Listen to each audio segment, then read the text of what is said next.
And para balitaan lang namin kayo ngayon kasi naglalaro ang Sizzling Hot Babes ng Team Bida Max na may 85 points. Pero hindi po worried ang Team Hunkalicious nila. Wala pang puntos. Kaya eto na po. Diretso na tayo sa head-to-head battle between Sheena and Avery. Let's play round 3.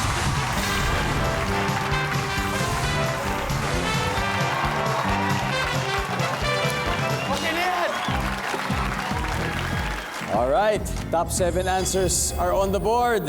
Sa probinsya, ang malalaking puno na may mayayabong na dahon ay may nakatira daw na ano.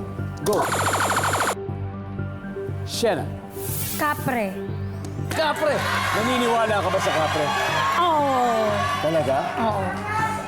Kasi kinuwento ng papa ko may nakita daw sila dating gano'n sa probinsya nila, sa Samar. Sa Samar.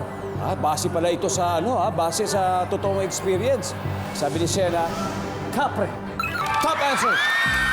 Sheena, pass or play? Ano? Play!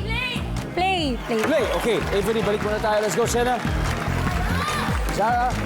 Sa probinsya, ang malalaking puno na may mayayabong na dahon daw ay nakatira. Ano na nakatira daw dito? Ahas. Ahas. Kung may kapre, baka naman may ahas. Nandiyan ba yan, survey? Yep. Angelica, sa probinsya, ang malalaking puno na may mayayabong na dahon daw ay may nakatirang ano? Manananggal. Kung may kapre, meron daw manananggal.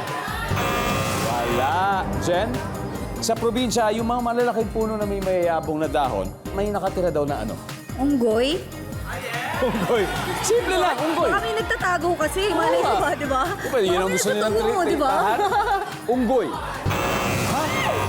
Bakit ganon? Siya sa probinsya, yung malalaking puno na may mayayabong na dahon, may nakatira daw na ano? Bruha.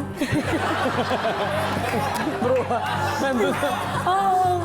Doon pala Bruha or nagtatago. witch. Doon talaga, paano kaya sila nakaakyat doon? Lumilipad. Gamit yung walis tingting. Walis nila, tama. Oo nga, Halloween. Bruha. Wala. Guys, Jay, ano kaya? Ibon. Ibon, Avery? Prutas. Prutas. Ang prutas. Medyo marami-raming prutas yun, Kevin. Engkanto? Engkanto. Ellison, sa probinsya, ang malalaking puno na may mayayabong na dahon ay may nakatira daw na ano, Ellison? Okay, ibon. Ay, Ibon. Doon sila sa safe. Ibon. Jen, tingin mo. Wala. Sabi po nila, Ibon, ang sabi ng survey dyan ay...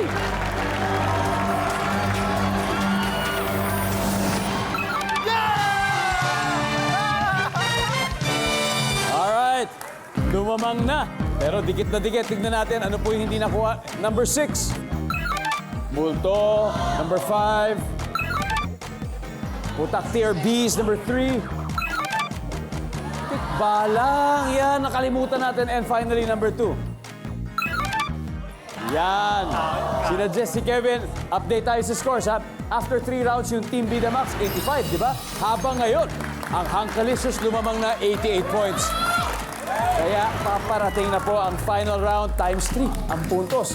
Kaya pataasan na po ng blood pressure sa pagbabalik ng Family Feud.